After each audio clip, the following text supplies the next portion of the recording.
Halo semua, balik lagi sama gue Owen di FPL 62. Kali ini gue bakal membahas mengenai draft tim untuk Euro Fantasy kita di babak 16 besar untuk Euro 2020 Fantasy Football. Jadi jangan kemana-mana, nonton terus video sampai habis, dan buat yang belum subscribe jangan lupa untuk subscribe dulu.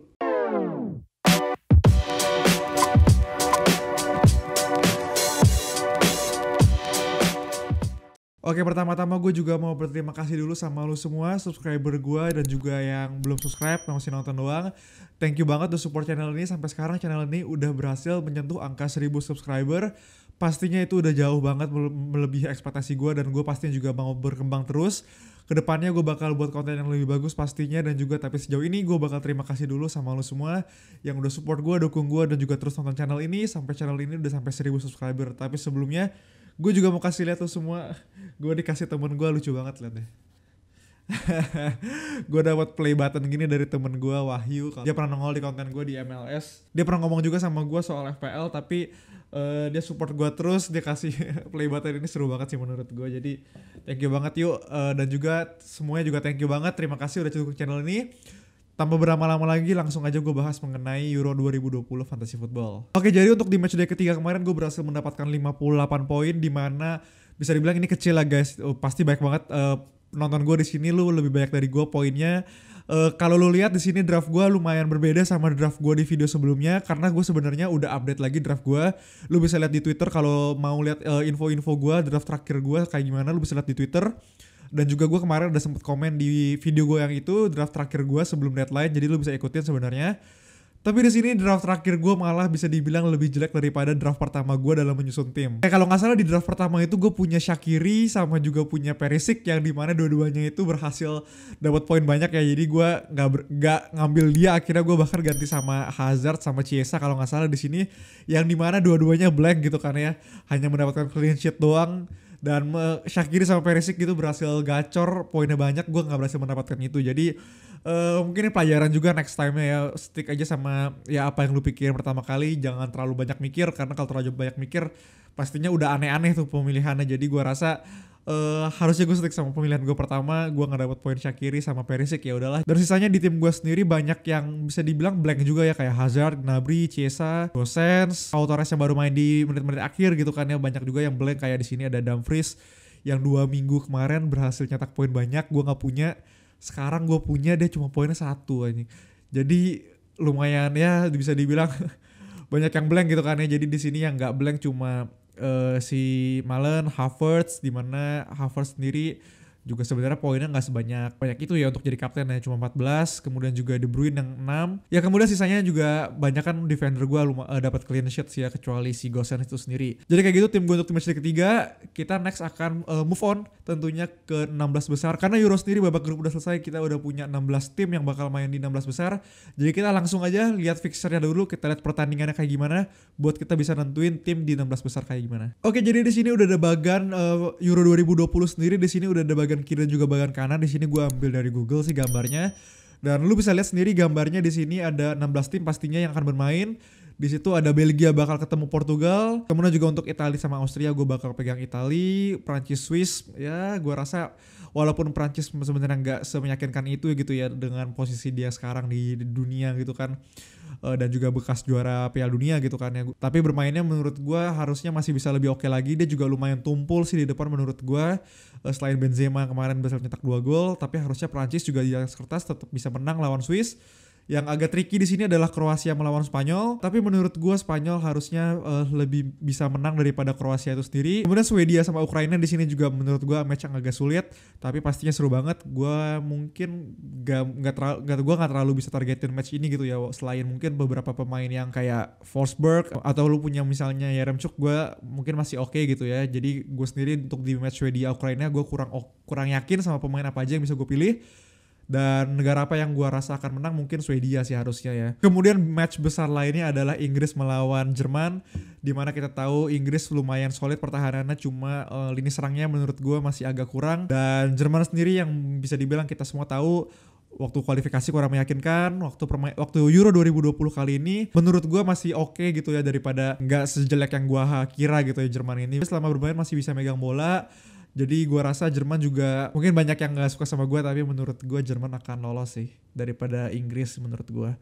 Kemudian berikutnya Belanda sama Ceko, menurut gue ini udah pasti Belanda, menurut gue ya ini pasti Belanda. Dan juga ada Wales sama Denmark yang menurut gue Denmark harusnya bisa menang atas Wales. Jadi itu perkiraan gue untuk bagan Euro kali ini. Karena seperti yang kita tahu di Euro Fantasy di babak 16 besar ini udah gue tulis di sini ada di box kuning gitu ya, di box kuning di sini. Poin-poinnya apa saja penting kenapa gue taruh bagan ini gitu ya. Jadi pertama, kita bakal punya unlimited transfer di 16 besar untuk di Euro Fantasy kita. Jadi di 16 besar ini nggak pernah kita punya wildcard kedua gitu ya. Jadi kita benar-benar bebas dalam memilih tim, kita transfer nggak ada batasannya.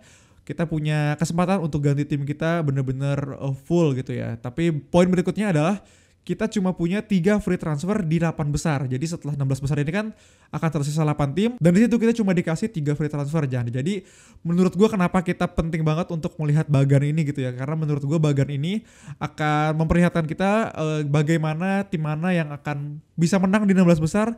Tapi di 8 besar juga matchnya bagus gitu kan ya. Jadi misalnya seperti di bagan kiri, bisa dilihat kalau misalnya di situ ada tim-tim besar kayak Belgia, Portugal, Italia, Prancis, Kroasia, Spanyol. Di mana mungkin kalau lo targetin 4 pemain Italia di situ kan ya, dia akan mungkin ketemu Belgia di 8 besar dan itu pun juga agak sulit gitu kan ya. Dan kalau lo targetin 3 pemain Prancis gitu, ada kemungkinan dia akan melawan Kroasia atau Spanyol. Jadi menurut gue ini lumayan tricky juga. Tentunya kita harus perhatiin juga bagannya lebih baik. Gue cuma bisa kasih saran, tentunya semua balik ke lu lagi. Lu yang menentukan tim lu mau kayak gimana. Cuma lu harus lihat bagan ini, karena di 8 besar nanti kita cuma dikasih 3 free transfer yang menurut gue itu sangat dikit ya. Jadi makanya kenapa banyak yang orang yang kemarin tuh nahan wildcard sebenarnya, dan gue juga tadinya mah seperti itu, tapi gue akhirnya pakai di sekarang di matchday ketiga ini walaupun agak kurang gitu ya. Jadi ya mungkin lu harus perhatiin lagi bagan ini. Jangan ngincar pemain-pemain yang menurut gue bisa, ya mungkin kemungkinan akan ketemu tim susah juga di 8 besar. Kayak misalnya Portugal, mungkin aja lu ngincar Ronaldo karena Ronaldo ya Portugal tuh menurut gue semua ke Ronaldo ya at the end of the day. Jadi mungkin lu ngincar Ronaldo dan mungkin aja dia bisa menang lawan Belgia, tapi nextnya mungkin dia akan lawan Italia gitu. Apakah Ronaldo nextnya bisa melawan Italia kalau dia menang dengan Italia yang lumayan solid? Jadi itu kita harus pikirkan lagi sih. Kemudian yang ketiga adalah maksimal 4 pemain dari negara yang sama. Jadi seperti yang kita tahu kemarin itu kalau di babak grup kita cuma punya maksimal 3 pemain dari negara yang sama. Misal dari Prancis kita cuma bisa punya Benzema, Griezmann sama mungkin Mbappe gitu ya, 3 doang. Tapi sekarang di 16 besar lu bisa punya up to 4 pemain di satu negara yang sama. Dan kemudian deadline-nya juga perlu harus ingat adalah Sabtu 26 Juni di jam 11 malam waktu Indonesia bagian Barat. Jadi itu poin-poin sendiri di babak 16 besar untuk Euro Fantasy kali ini. Kita tentunya harus ambil pemain-pemain yang gak cuma bagus di 16 besar, tapi ada kemungkinan juga menang di 8 besar. Karena kita cuma bisa 3 free transfer dan kemudian kita bisa ambil 4 pemain dari negara yang sama. Dan jangan lupa deadline-nya adalah Sabtu malam nanti, oke? Nah berikutnya gue akan membahas mengenai draft gue untuk pemain-pemain di tim gue Euro Fantasy 2020 di babak 16 besar. Oke, jadi di sini udah tim gue yang pastinya belum final, tapi gue udah melakukan transfer dan ada kemungkinan pastinya gue akan melakukan transfer lagi. Tapi sejauh ini adalah tim yang udah gue susun, udah gue pikirin, dan kemungkinan besar akan mungkin sama seperti ini tim gue di babak 16 besar. Dan menurut gue sih pastinya di babak 16 besar, di babak 8 besar nantinya udah lumayan sedikit diferensial pastinya. Ya mungkin kita nggak bisa nambah ranking sebegitu banyaknya lagi di babak seperti babak grup ya, karena menurut gue template-nya mungkin hampir kemungkinan ya di top 100k itu menurut gue udah sama semua. Oke, jadi gue sendiri dalam memilih tim ini bisa dibilang gue ngincer-ngincer dari negaranya dulu, baru gue ngincer pemainnya. Kayak di sini kalau lu lihat secara keseluruhan gue punya 4 pemain dari Italia dan juga 4 pemain dari Belanda. Karena itu yang menurut gue adalah tim-tim yang bisa melaju terus sampai babak ke final gitu kan ya. Jadi kalau lihat di sini gue punya Insigne, Berardi, Spinazzola, Donnarumma, gue punya 4 pemain Italia. Kemudian gue juga punya Depay, Wijnaldum, Dumfries sama juga Stekelenburg. 4 pemain Belanda, karena menurut gue itu adalah negara yang punya kesempatan buat menang di 16 besar dan juga 8 besar dan mungkin bisa sampai final gitu ya. Kayak Italia akan melawan Austria dan juga Belanda akan melawan Ceko, jadi harusnya mereka punya fixture yang lumayan gampang sih harusnya di atas kertas. Dan secara permainan Italia dan Belanda juga sendiri merupakan tim yang menurut gue promising banget permainannya. Jadi gue punya 4 pemain dari negara tersebut. Nah di situ aja gue udah punya 8 pemain ya. Jadi menurut gue itu akan mempermudah kita dalam memilih tim. Nextnya gue juga lumayan percaya sama Prancis. Gue punya Benzema sama Hernandez di situ. Walaupun katanya Hernandez kalau dapat 1 kartu kuning lagi jadi kemungkinan dia nggak bakal main. Tapi harusnya ya bisa dibilang Hernandez ini masih pemain kunci dari Prancis itu sendiri. Mungkin nggak akan main 90 menit tapi harusnya dia bakal bermain juga. Ya pastinya akan menghindari kartu kuning ya. Jadi menurut gue akan ambil Hernandez sama Benzema sebagai sebagai talisman dari Prancis atau ujung tombak dari Prancis, karena kita lihat sendiri kemarin Prancis sebenarnya lumayan buntu ya di babak grup ini dalam mencetak gol, selain dapat own goal lah, selain dapat penalti. Tapi di luar itu menurut gue Benzema masih jadi ujung tombak goal getter dari Prancis, jadi gue akan pilih Benzema. Nah sisanya adalah pemain-pemain ya bisa dibilang ya pengisi gitu ya untuk di tim-tim gue, kayak misalnya di sini ada Gerard Moreno dari Spanyol akan melawan Kroasia walaupun agak tricky. Tapi gue lumayan suka sama permainan Moreno, permainannya jauh lebih bagus daripada Morata yang kita tahu. Morata tuh gue gak tahu kenapa masih dipakai. Dan menurut gue harusnya Moreno bermain gak di posisinya di sayap kiri gitu ya. Jadi harusnya Moreno nih main di tengah. Kalau si Luis Enrique yang menurut gue ngeh sih harusnya si Moreno bisa bermain di tengah. Dan menurut gue dengan Moreno bermain di tengah itu lumayan berbahaya banget. Kemudian berikutnya ada De Bruyne dari Belgia yang akan ketemu Portugal. Pastinya match yang seru banget lawan Portugal. Tapi KDB udah fit, harusnya dia bisa main 90 menit, jadi harusnya KDB bisa kasih umpan-umpan atau bahkan mencetak gol yang bagus untuk Belgia itu sendiri. Kemudian untuk back sendiri ada Melle, di mana Denmark sendiri akan melawan Wales. Kita tahu Denmark sendiri juga lumayan solid untuk secara defensif, dan Melle sendiri menurut gua ya ada kemungkinan untuk bisa mencetak attacking return gitu. Jadi gua bakal pakai dia melawan Wales. Dan untuk cadangannya gue punya Forsberg di situ akan melawan Ukraina. Swedia sendiri menurut gua dengan Forsberg kemarin mencetak 2 gol gitu ya. Jadi Forsberg menurut gua adalah pemain yang bisa dibilang jadi diferensial mungkin gue di babak 16 besar ini. Dan juga ada John Stones di situ yang melawan Jerman.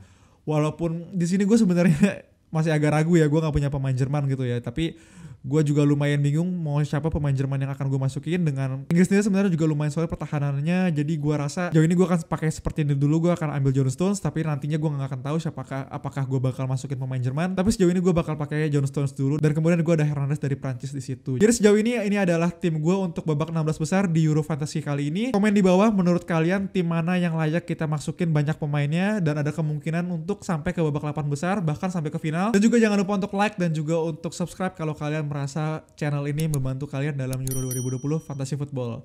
Oke, thank you semuanya yang udah nonton. Bye-bye.